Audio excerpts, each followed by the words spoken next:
मुझे इस व्याख्यान कार्यक्रम में मुझे आमंत्रित किया और मुझे आपके सामने अपने विचार रखने के लिए, खास करके बाबा साहब के जीवनी के ऊपर मैं अपने विचार रखूंगा। और आप सभी जानते हैं कि अभी बाबा साहब की आज जयंती है।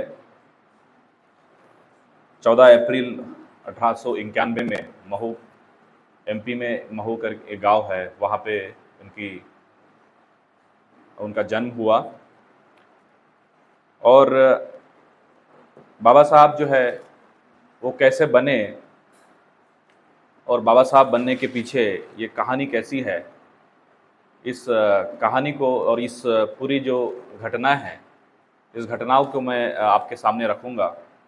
क्योंकि बाबा साहब ने, जैसे हमारे पूर्व में जो माननीय कुलपति महोदय ने बताया कि कैसे उनका जीवन का जो समय रहा है, कैसे उन्होंने अपने शैक्षणिक जीवन में कैसा योगदान दिया है, कैसा उनका नॉलेज रहा है, नॉलेज की कैसी उनकी गहराई रही है, अलग अलग विषयों के ऊपर उनका ज्ञान था। और हमारे भारत में पूरे भारत के राष्ट्र निर्माण में कैसी उनकी अहम भूमिका रही है। जो डॉक्टर अंबेडकर जी का बचपन रहा है, आप कुछ लोग जान रहे होंगे कि उनका जो जन्म है एक गरीब परिवार में हुआ था और उनके पिताजी जो है वो पेशे से सूबेदार थे आर्मी में। जब ब्रिटिश आर्मी थी वहाँ पे वो ईस्ट इंडिया कंपनी से ही लेके वो सूबेदार के पद पर थे। और उनका जन्म जो है, जन्म से ही बहुत सारी ऐसी घटनाएं हुई है जिसके वजह से एक बाबा साहब जो है वो तैयार हुए हैं, उसके बारे में आपको बताऊंगा। बचपन में जब वो स्कूल में जाते थे, अपने भाई के साथ में जब स्कूल जाते थे, तो स्कूल में जो है शुरुआत से ही जो है उनको जिसको हम लोग अनटचेबिलिटी कहते हैं या अस्पृश्यता कहते हैं, वो जो एक्सपीरियंस है वो उनको शुरुआत से ही मिला। स्कूल में जब बैठते थे तो उनको पीछे बैठने को कहा जाता था, सामने बैठने के लिए उनको जो है अवसर नहीं दिया जाता था। तो इस प्रकार से जो है भेदभाव जो है किया जाता था। पीने का पानी जो है वो खुद नहीं पी सकते थे।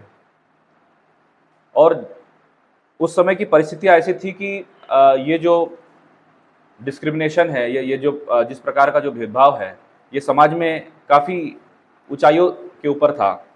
और इसका जो बहुत ही गहरा छाप जो है बाबा साहब के ऊपर पड़ा है। और उस समय जब बाबा साहब के पिताजी कोरेगांव में पदस्थ थे, तो वो एक बार जब समर में छुट्टियां लगी, धूप काले में जब छुट्टियां लगी, तो अपने भाई बहनों के साथ में वो जा रहे थे। और जाते समय उनको जो सफ़र करना था, पहले ट्रेन से गए, उसके बाद में फिर जो है बैलगाड़ी में उनको जाना था। जब उनको पता चला कि ये विशिष्ट जो है जो बैलगाड़ी वाले थे वो कहने लगी आपकी जाति क्या है, तब उन्होंने अपनी जाति बताई। तो उनको लगा कि ये जो है उस समय में जो है जिस प्रकार से भेदभाव था, तो उनको जो है उन्होंने बैलगाड़ी में बैठने नहीं दिया और काफ़ी उनको मशक्क़त करना पड़ा। और बाद में जब वहाँ के जो स्टेशन मास्टर है उन्होंने जब इंटरवेंशन किया, तब उनको बैलगाड़ी में बैठने तो दिया, लेकिन वो खुद ही बैलगाड़ी बैठ के मतलब उनको चलाना पड़ा। और जो बैलगाड़ी का मालक था वो पीछे पीछे उनको जो है मतलब उनको अलाउ किया। तो इस प्रकार का जो ये अनुभव है, ये काफ़ी जो है उसके ऊपर बाबा साहब के ऊपर, अंबेडकर जी के ऊपर काफ़ी गहरा उसका प्रभाव पड़ा है। और उसके बाद में भी जब वो लंदन से पढ़े, लंदन स्कूल ऑफ इकोनॉमिक्स से पढ़े और कोलंबिया यूनिवर्सिटी से पढ़े, अलग अलग जो विषयों के ऊपर उन्होंने ज्ञान प्राप्त किया। उसके बाद में भी जब वो वापस बड़ौदा संस्थान में जब आए, एज अ मिलिट्री सेक्रेटरी के रूप में वो बड़ौदा संस्थान में काम कर रहे थे, सयाजीराव गायकवाड़ इनके संस्थान में। उस समय भी उनको जो है आप समझ सकते हैं कि उस समय का जो परिदृश्य था वो कैसा था, कि उनको रेंट में रूम नहीं मिल रहा था। और इतना जो है वो पूरा शहर पूरा एरिया ढूंढे, लेकिन उनको कहीं किसी ने रूम जो है देने में जो है असमर्थता व्यक्त की। तो ये इस प्रकार का जो वातावरण था, ये उनको काफ़ी इसके ऊपर वो सोचते थे, विचार करते थे। स्कूल में भी जब वो पढ़ते थे तो केवल संस्कृत जब पढ़ाई जाती थी तो संस्कृत उनको पढ़ने के लिए या उनको सब्जेक्ट के रूप में लेने के लिए भी मना किया जाता था, क्योंकि संस्कृत जो पढ़ाते थे वो विशिष्ट वर्ग के लोग, उनको पढ़ने के लिए अधिकार केवल उन्हीं को था। तो वो किसी दूसरे वर्गों को जो है पढ़ने के लिए उनको अलाउ नहीं करते थे। तो बाबा साहब को उस समय जो है पर्शियन सब्जेक्ट जो है वो लेना पड़ा। और उसके बाद में भी जो उनकी पूरा ये जो बचपन रहा है काफ़ी संघर्षमय रहा है। उनकी शादी भी जो है वो 15 साल में हुई, रमाबाई के साथ शादी हुई। और जो शादी भी हुई वो एक मुंबई में एक चाड़ जैसा एरिया था, वहाँ पे रात को शादी हुई, क्योंकि सवेरे उस जगह में बाजार लगता था या ऐसा परिस्थितियाँ थी। तो आप समझ सकते हैं कि किस प्रकार से इन्होंने अपना संघर्ष जो है किया है। और उसके बाद में ही उनको लगा कि नहीं, अब हमें इस जो ये परिस्थितियां है, जो सामाजिक कुरीतियां है या जो भेदभाव है, इसके ऊपर जो है ज़्यादा हमको काम करने की आवश्यकता है। और उसी दिशा में जो है उन्होंने अपना काम जो है शुरू किया। और जैसे हम लोग अगर उनके, क्योंकि माननीय कुलपति महोदय ने जब बताया कि उनका पढ़ाई कैसा रहा है, कहाँ कहाँ पे उन्होंने पढ़ाई किया है और कैसे रहा है, तो इस विषय में मैं ज़्यादा मैं नहीं प्रकाश डालूंगा। लेकिन उनका जो सोशल रिफॉर्मिस्ट एक ट्रैक या एक एजेंडा कैसा रहा है, उसके ऊपर मैं कुछ अपने विचार रखूंगा।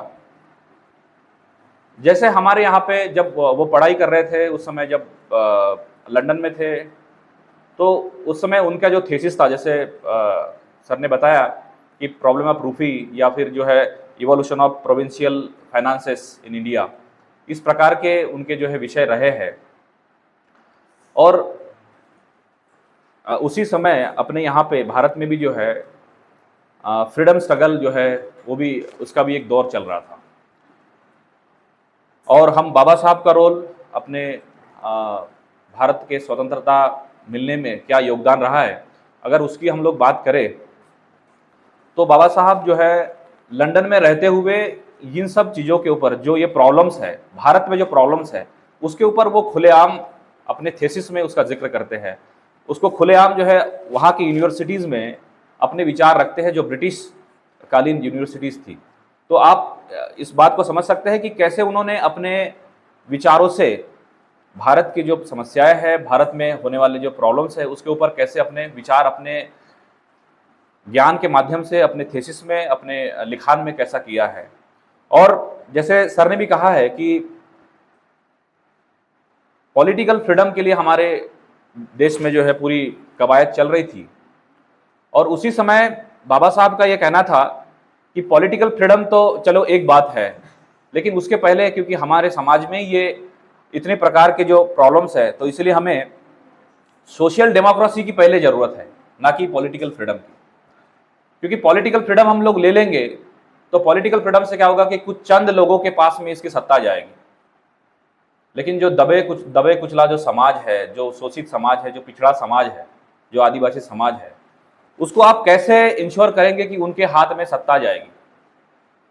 तो इसलिए, क्योंकि ये इस प्रकार का जो इनइक्वालिटी था, असमानता था, भेदभाव था, इसको दूर करने के लिए बाबा साहब ने कहा कि पहले हमको सोशल डेमोक्रेसी लाने की जरूरत है। और इसलिए उन्होंने ये जो पूरा अपना जो जीवन है इसके लिए व्यतीत किया। जब लंदन से आए, पढ़ाई करके आए, तो इन्होंने अपने जो भी अपने जो क्रांतिकारी कदम उठाए, उसमें पहला ये है कि बाबा साहब ने कास्ट के ऊपर पहले अपना जो है रिवॉल्यूशन और या रिफॉर्म्स लाने की कोशिश किया। तो उसमें एनहिलेशन ऑफ कास्ट, एक बाबा साहब ने किताब लिखी है कि जातियों का उन्मूलन कैसा किया जा सकता है। क्योंकि हमारे इंडिया में 3000 के अधिक जो है जातियाँ है यहाँ पे, और आज भी जातियों का ये सिलसिला चलते जा रहा है। और उन जातियों को हम लोग कैसे ख़त्म करें? बाबा साहब का कहना था कि केवल हम लोग साथ में एक में एक जाति और दूसरे अलग अलग जाति वाले साथ में अगर भोजन भी कर ले, साथ में अगर इंटरकास्ट मैरिज भी कर ले, तो क्या ये जाति खत्म होने वाली नहीं है? इसका संबंध जो है कहीं ना कहीं हमारे धर्म से, हमारे धार्मिक जो धारणाएं हैं, अवधारणाएं हैं, उनसे संबंध है। और जब तक ये खत्म नहीं होगा तब तक ये जातिवाद या जाति की जो समस्या है ये खत्म नहीं होने वाली है। तो इसलिए उन्होंने अपने विचार जो है एनिहिलेशन ऑफ कास्ट किताब है उसमें ये रखा है, और इसलिए उन्होंने सोशल डेमोक्रेसी की बात कही है। उसके बाद में जब भारत में आए तो उन्होंने अलग अलग सत्याग्रह जो है शुरू किए। टेम्पल एंट्री मूवमेंट जो है, लोगों को मंदिर जाने का, मंदिर प्रवेश करने का अधिकार नहीं था, गांव के कुएं से पानी लेने का अधिकार नहीं था। तो बाबा साहब ने ये कालाराम टेम्पल का सत्याग्रह किया नासिक में। चौदार एक तालाब था, उसमें पानी पीने के लिए लोगों को, केवल पानी पीना ये उनके पीछे का मकसद नहीं था। उनका मकसद ये था कि कैसे सामाजिक जो असमानताएं है उसको हम लोग कैसे दूर करें, और उसके लिए उन्होंने प्रयास किया। और उसी समय उन्होंने ये भी कहा, 1916 में लगभग, मुझे याद आ रहा है, नासिक में उन्होंने ये भी कह दिया कि हिंदू धर्म में मैं पैदा तो हो गया हूं, लेकिन हिंदू धर्म में मैं मरूंगा नहीं। क्योंकि जिस प्रकार की ये जो वर्ण व्यवस्था है, जिस प्रकार की जो जाति व्यवस्था है, उस व्यवस्था से हम लड़ने से, क्योंकि उनको प्रयास भी उन्होंने किया, काफी प्रयास किया कि उसको हम लोग पहले सोशल मूवमेंट के तहत ये कुरीतियों को हम लोग बाहर करें, उसको हम लोग दूर करें, लेकिन अपने प्रयासों में वो विफल रहे। तो इसलिए इन्होंने कहा कि हमें ऐसा धर्म चाहिए जो समता, बंधुता और न्यायता के आधारित वो होना चाहिए। और इसलिए उन्होंने 1916 में ही ये डिक्लेयर कर दिया था कि मैं जो है इस धर्म में जो है, ये मेरे बस में नहीं था कि मैं इस धर्म में जन्म लिया हूँ, लेकिन ये मेरे बस में है कि मैं किस धर्म में जो है जीऊंगा। तो ये बाबा साहब का ये बहुत बड़ा स्टेटमेंट उस समय रहा है। और उन्होंने फिर जो है, जैसे जो रिफॉर्म्स हुए हैं इंडिया में, 1919 का जो एक्ट आया है, उसमें भी उन्होंने अपना साइमन कमीशन के सामने अपने विचार रखे कि कैसे जो है ये जो डिप्रेस क्लास है इसके लिए हमने कैसे सेपरेट इलेक्टोरेट होना चाहिए, सेपरेट जो है मतदान या रिजर्व सीट होने का अधिकार चाहिए। इसलिए, और इसी बात पे गांधी जी और इनका काफ़ी जो है विवाद भी हुआ। लेकिन बाबा साहब का जो तरीका था काम करने का, वो ये था कि वो लोगों के साथ, या चाहे ब्रिटिश गवर्नमेंट हो, चाहे अपने यहाँ के जो उस समय के जो उनके समकालीन लोग थे, उनके साथ में वो एंगेजमेंट करते थे, ना कि वो बाइकॉट या ये सब टाइप का जो मेथड है उसको अपनाते थे। तीनों राउंड टेबल कॉन्फ्रेंस में उन्होंने अपनी सहभागिता दर्ज कराई थी, और अपने जो पिछड़ा समाज है, जो शोषित है, जो वंचित है, उनके लिए उन्होंने अपना जो है पूरा मजबूती से अपना विचार जो है उनमें रखे कि ताकि उनके अधिकार जो है उनको मिलने चाहिए। और इसीलिए हम लोग देखते हैं कि हमारे पूरे भारतीय संविधान में उनके कार्यों की झलक जो है हमें देखने को मिलती है। पूरा संविधान अगर आप देखेंगे तो वो आपको अधिकारों से भरा हुआ संविधान है। लिबर्टी के लिए, फ्रैटर्निटी, लिबर्टी, इसके आधारित हमारा संविधान बना हुआ है। समता, स्वतंत्रता और बंधुता, इसके आधारित हमारा ये संविधान बना हुआ है। बाबा साहब जब लॉ मिनिस्टर थे तो उन्होंने जिस प्रकार से हमारे इस पूरे हॉल में महिलाएं भी बैठी है, जो लड़कियां हैं, उनके अधिकारों की बात की। किसी को पता होगा तो हिंदू कोड बिल जो है उन्होंने लाया था बाबा साहब ने, और हिंदू कोड बिल में क्या था कि महिलाओं के लिए समान अधिकार, उस समय की बात है, प्रॉपर्टी में महिलाओं को अधिकार मिलने चाहिए। तो ये उस समय उन्होंने बात रखी थी। लेकिन जब वो बिल पास नहीं हो पाया, तब जो है उन्होंने रेजिग्नेशन दे दिया, मंत्री पद से उन्होंने इस्तीफा दे दिया। आज हमारे इस भारत में ऐसा कोई व्यक्ति दिखता नहीं है कि जो किसी के अधिकारों के लिए इतना लड़ता है और किसी एक अपने मुद्दों को अगर रखने में अगर नाकामयाब होता है तो वो अपने पद से जो है त्याग देता है। और ये बहुत बड़ी बात जो है बाबा साहब ने उस समय की थी, लेकिन बाद में जाके वो धीरे धीरे जो है जो अधिकार है, आपको अभी आप देखने को मिल रहे होंगे कि कैसे महिलाओं के लिए अधिकार जो है मिले हैं हमारे संविधान में, वो उसके बाद में ही लोगों को पता चला। तो बाबा साहब के द्वारा या अम्बेडकर जी के द्वारा बहुत सारे ऐसे रिवॉल्यूशनरी क्रांतिकारी काम जो है अपने भारत में, भारत को निर्माण करने में, भारत के राष्ट्र को, भारत को मॉडर्न इंडिया के रूप में डेवलप करने में काफ़ी बाबा साहब की बहुत अहम भूमिका रही है। और अभी हम लोग जिस प्रकार से बाबा साहब की जयंती मना रहे हैं, तो बाबा साहब की जयंती मनाना ये एक पार्ट है ताकि हम लोग उनको याद करें, उनके विचारों को जो है लोगों तक पहुंचाए, अलग अलग, क्योंकि कई बार जो है लोगों को धारणा भी हो जाती है कि बाबा साहब ने केवल जो है एक विशिष्ट समाज के लिए काम किया।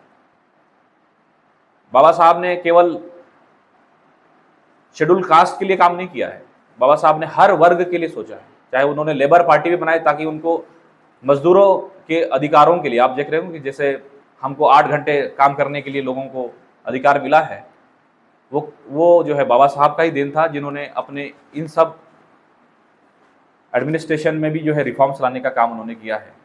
रिजर्व बैंक ऑफ इंडिया जो है उसकी स्थापना हुई है, उसके पीछे का कंसेप्ट जो है बाबा साहब में उसमें बहुत बड़ा रोल रहा है। सेंट्रल बैंक ऑफ इंडिया, उसकी स्थापना करने में बाबा साहब का बहुत बड़ा रोल रहा है। जो महिलाओं को आज जो मैटरनिटी लीव मिलता है या बहुत सारे जो सुविधाएं मिलती हैं, उसमें जो है बाबा साहब का बहुत बड़ा योगदान रहा है। तो ये अगर हम देखें तो बाबा साहब के कई ऐसे काम हैं जिनको हम लोग याद करते हैं। लेकिन अभी का जो समय है, अभी जो हमको जो चुनौती है, चुनौती इस बात की है कि बाबा साहब ने तो बहुत कुछ कर दिया है, अभी हमको क्या करना है ये सोचने की बात है। क्योंकि हम पढ़ लिख कर सामने आए हैं और समाज में हम अच्छे ओहदे भी पहुंचे हैं, अच्छे जो है पोजीशन पे भी आ गए हैं। अब हमारी ये जिम्मेदारी बनती है कि कैसे जो शोषित समाज है या कैसा जो गरीब लोग है या जनता है, उसको हम लोग कैसे, हम अपने स्तर पे कैसे उनको मदद करें ताकि वो आगे आए। क्योंकि बाबा साहब की ये डॉक्ट्रिन थी, कि बाबा साहब का ये विचार था कि समाज को पढ़े लिखे लोग ही आगे ले जा सकते हैं, और उनकी ये जिम्मेदारी है कि अपने समाज को, हर समाज को जो है आगे ले जाने के लिए वो प्रयास करें। और उन्होंने इसीलिए जो है पे बैक टू सोसाइटी का कंसेप्ट लाया था कि जितना हम आज कमा रहे हैं उसका 10वां भाग जो है अगर हम लोग समाज को अर्पित करते हैं और समाज के लिए कुछ योगदान देते हैं, तभी समाज जो है आगे बढ़ पाएगा। केवल ऐसा नहीं कि मैं, मेरी बीवी, मेरा बंगला, मेरा गाड़ी, इतने तक हम लोग जो है सीमित ना रहें। तो ये विचार जो है बाबा साहब के थे। बाबा साहब के अगर आप पूरा जीवन को अगर पढ़ेंगे तो मुझे लगता है जो है बहुत सारी चीज़ें आपको देखने को मिलेगी, बहुत सारी चीज़ें हमको प्रेरणादायक चीज़ें जो हमको देखने को मिलेगी। क्योंकि बाबा साहब ने बहुत सारी किताबें भी लिखी है। भारत सरकार और महाराष्ट्र गवर्नमेंट ने लगभग 21-22 वॉल्यूम्स उनके राइटिंग्स एंड स्पीचेस निकाले हैं। तो अगर हम लोग जब भी समय हमको मिलता है तो मुझे लगता है उनके विचारों को भी पढ़ने चाहिए, और उन विचारों को हम लोग कैसे समाज में जो है उसको ला सकते हैं, उनको कैसे अमल कर सकते हैं, उसके दिशा में हम लोगों ने काम करना चाहिए। और क्योंकि अभी जो है ये जो जिस प्रकार से इंडिया में या भारत में या पूरे अलग अलग राज्यों में जिस प्रकार से जो समाज में प्रॉब्लम्स हो रहे हैं, अलग अलग समाजों में कॉन्फ्लिक्ट्स हो रहे हैं, उसके लिए मुझे लगता है कि हमें बाबा साहब को पढ़ना चाहिए। बाबा साहब के विचारों को हम लोग जो है लोगों तक रखना चाहिए, ताकि हम लोग एक समतामूलक समाज बनाने के लिए हम लोग सब जो है प्रतिबद्ध रहे। और क्योंकि ये पूरा संविधान है, संविधान उसी का एक निचोड़ है, बाबा साहब के विचारों का एक निचोड़ है कि किस प्रकार से लोगों को ये पूरे राष्ट्र में हम लोग कैसे पूरी सरकार की यंत्रणा, सरकार की नीतियाँ जो है कैसे होनी चाहिए, इसके लिए पूरे उन्होंने संविधान में इसके प्रावधान रखे हैं। तो मुझे लगता है कि हम सबको आज उनको याद करते हुए उनके विचारों को हम लोग कैसे अमल में लाएँ और हम समाज तक उनकी बातों को कैसे पहुँचाएँ और कुछ कॉन्क्रीट कुछ करें। कुछ समाज में ऐसा नहीं होना चाहिए कि केवल 14 अप्रैल आ गया तो हम लोग सभी लोग इकट्ठा हो गए हैं, लेकिन उसके बाद सब भूल जाएंगे। तो हमको ग्राउंड लेवल पे भी काम करने की आवश्यकता है, जहाँ पे लोगों को आज पढ़ाई के लिए लोगों को अवसर नहीं मिलता है। कई लोग ऐसे हैं जहाँ पे उनको अच्छे कॉलेजेस में एडमिशन करने के लिए पैसे नहीं रहते। जिस प्रकार से बाबा साहब ने उस समय स्कॉलरशिप में अपनी पढ़ाई की थी, आज भी लोगों के पास में पैसा नहीं रहता है कि वो अच्छे कॉलेजेस में उनका दाखिला हो सके या फिर अच्छी उनको कोचिंग मिल सके, अच्छे हॉस्टल उनको मिल पाए। इसीलिए उन्होंने, बाबा साहब ने भी जो है शुरुआत में जब आए बाहर से पढ़ाई करके, तो उन्होंने बहिष्कृत हितकारिणी सभा स्थापित की और उन्होंने फ्री स्कूल्स, हॉस्टल्स और ये समाज में जागरूकता करने का काम किया है। तो मुझे लगता है उसी दिशा में हर लेवल पे, अपने लेवल पे जितना हो सके हमने काम करने की आवश्यकता है, ताकि एक सामाजिक परिवर्तन का समय और सामाजिक परिवर्तन हम लोग ला सके, उस दिशा में हम लोग काम कर सके। कुछ नहीं करना है, हम लोग अपने लेवल पे केवल 5 लोगों को आप गाइड बनो, 5 लोगों को केवल आप जो है मार्गदर्शक बनो, उनके जीवन में जो है आप कुछ परिवर्तन लाने का प्रयास करिए। तो मुझे लगता है तभी जो है समाज जो है वैसे ही जो है उसमें बदलाव आएगा और अच्छे विचारों को हमको अच्छे विचारों के बीज जो है रोपित करने चाहिए, ताकि ये समाज जो है संवैधानिक मूल्यों के आधार पे हम लोग जो है अपना जीवन जो है जी सके।